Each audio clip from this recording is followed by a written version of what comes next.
Hello everyone. এই ভিডিওতে আমরা দেখতে যাচ্ছি selecting elements in vector and matrix, অর্থাৎ ম্যাট্রিক্সে আমরা কিভাবে এলিমেন্টগুলোকে অ্যাক্সেস করতে পারি বা এলিমেন্টগুলোকে কিভাবে সিলেক্ট করতে পারি।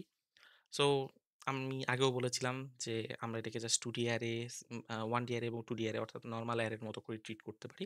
সো এখানে আমরা সরাসরি অ্যারের মতো করে এখানেও ট্রিট করতে পারবো।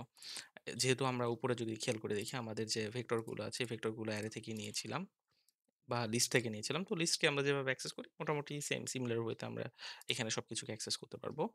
সো আমি একটু কোড কপি করছি উপর থেকে। ওকে,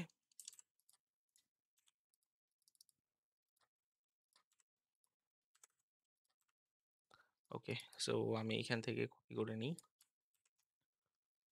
অ্যান্ড এখানে পেস্ট করে দিই। ওকে, সো আমি যদি এই ভেক্টরটাকে, আমার যে রো ভেক্টরটা আছে এই রো ভেক্টরটার কোনো একটা এলিমেন্টকে অ্যাক্সেস করতে চাই, তাহলে আমি কিভাবে অ্যাক্সেস করব? প্রথম অবস্থাতে আমি লিখি প্রিন্ট, আমি কত নাম্বার চাচ্ছি। ফর এক্সাম্পল আমি এই ডাটাটাকে চাচ্ছি, অর্থাৎ এটা হচ্ছে 0, এটা হচ্ছে 1। ওকে, যেহেতু এটা pctr vector underscore row, তাহলে আমি কি করব এখানে জাস্ট 1 যদি বসিয়ে দিই তাহলে আমার একটুটা শো করবে। আমি একটু প্রিন্ট করে দেখি।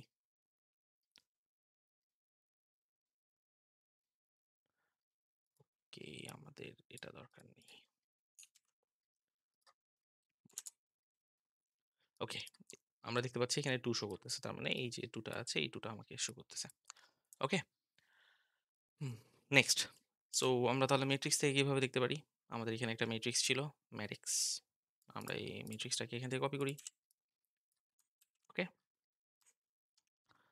সো আমরা যদি ম্যাট্রিক্সটাকে কপি করি, আপনারা দেখতে পাচ্ছেন এই ম্যাট্রিক্সটা আমাদেরকে শো করতেছে। যেহেতু এটা 2D তাহলে আমাদেরকে 2D এর মতো করে অ্যাক্সেস করতে হবে। 2D এর মতো করে যদি আমরা অ্যাক্সেস করতে চাই, ফর এক্সাম্পল আমরা এই 3 টাকে অ্যাক্সেস করতে যাচ্ছি। তাহলে আমরা কি করব? আমাদের রো এবং কলাম 2 টাই লাগবে। তাহলে আমাদের রো কি? আমরা যদি একটু খেয়াল করি, এটা হচ্ছে কত নাম্বার রো?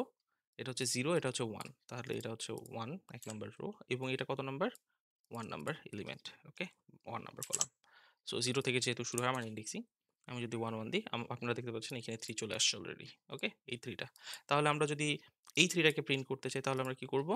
তাহলে এটা হয়ে যাবে 0, কারণ এটা 0 নাম্বার কলাম আর এটার রো নাম্বার হচ্ছে 2, 0 1 2। ওকে, সো আমরা যদি প্রিন্ট করি এই যে আমাদের কাছে 3 চলে আসছে। এটা সিম্পল। আমরা যেরকমভাবে 2D লিস্টকে অ্যাক্সেস করি বা আমরা যেভাবে 2D অ্যারেকে অ্যাক্সেস করি, সিম্পল পুরোটাই একই রকমভাবে কাজ করে। ওকে, থ্যাংক ইউ।